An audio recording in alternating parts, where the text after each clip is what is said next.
Hello, welcome to Fundercover. I have a special letter for you today from one of my viewers sent through the email. Let's open it up. Give it a read. Oops.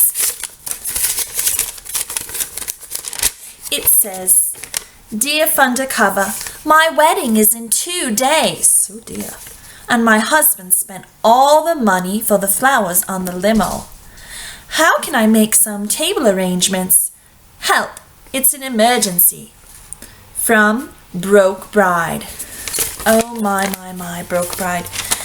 Now, ordinarily I might say you're in for a little trouble, but I have an easy solution that I think you're going to like. And if you get some of your bridesmaids or your family or your grandma or people that are close by right now, this will come together in a jiff. All right, so we're going to be working on some almost free flower centerpiece arrangements for the middle of your tables. So first of all, you're going to start with, well, this is probably the most important thing. You need to feel like the bride that you are. So what you need to start with is a scissors and a napkin. And you're going to cut the napkin, unfold it, and you're going to come out with a little doily. Now this is perfect to use as the center of your flower arrangement. Or you can just, while you're in the mood, use it as a little veil. That will help get you in the bridal mood. All right, so next thing that you're going to need are some gardening gloves and a scissors, a bag of beans, and a bucket of some old flowers. Now, where are you going to get these old flowers? Well, you're going to go around your yard and cut some fresh flowers. Now, while I said old is because maybe you live in the city and you don't have any old flowers. So what you're going to do is go to your local florist, put some tears on your face, turn up the drama, and ask them if they have any seconds. Now, in the floral world, seconds might look like this. But when we put them together, they're going to be beautiful. So don't worry, wipe those tears away. I'm going to show you how to make a beautiful, almost free centerpiece for your special day. All right, so let me show you some of the flowers I found. Now, some of these are actually weeds, but they do look like flowers. These, some people are very allergic, but those are pretty. I found some hostas. Some other weeds. These are good filler plants. And these are some of my favorites. Because, now you might think, well, we don't want those prickers on our table hurting the children and whatnot. But these are actually very good because they tell the guests, don't touch. And that's very important because many of these flowers, they're sad flowers and they're not going to be able to take a lot of handling. So once you arrange them, you might even want to put some spray glue or hairspray on them so that a lot of the petals don't fall off. All right, so let's begin. You're going to start by going into your cupboard and getting some food that you bought when you were trying to be healthy but you haven't eaten. So usually that's going to be like pea soup or beans or something dry like that.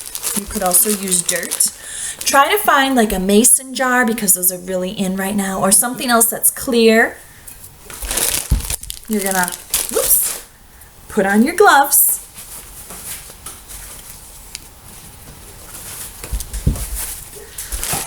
If you can't open the bag with the gloves, you might have to take one off.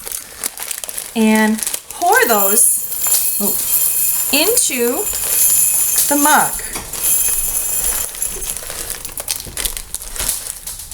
So it's about halfway full like that. And then you're going to start with your filler items first. And you're just going to stick them in here at an angle. The filler items are usually green or mostly green. I like this little crispy. It gives it some dimension.